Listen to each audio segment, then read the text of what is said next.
নাটাবেড়িয়া আমরা কজন বিগত দিনের ন্যায় এবছরও আমরা মাতৃ আরাধনায় মেতে উঠেছি। তো এবছর দেখতে দেখতে আমরা 24তম বর্ষ পার করে 25তম বর্ষে পদার্পণ করেছি।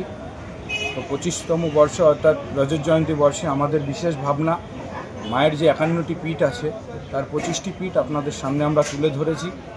তো আমরা এই ভিডিও বার্তার মধ্য দিয়ে আপনাদের সকলকে আহ্বান করি, আপনারা সকলে আসুন আমাদের পূজা মণ্ডপে এসে আমাদের প্রতিমা দর্শন করুন। এই কামনা নাটাবেড়িয়া আমরা কজন করে এবং আমরা করি। তো আপনারা দেখেছেন বিগত দিনে করোনা মহামারী থেকে শুরু করে আমফান সমস্ত দিক দিয়ে নাটাবেড়িয়া আমরা কজন সকলের পাশে সর্বদা ছিল। আপনাদের আশীর্বাদকে পাথেয় করে আমরা আগামী দিনে আরও অনেক দূর যেতে চাই। এই আশীর্বাদ, এই কামনা আমরা আপনাদের কাছ থেকে চাই। আপনারা সকলে আসবেন আমাদের পূজা মণ্ডপে, আমাদের প্রতিমা দর্শন করবেন।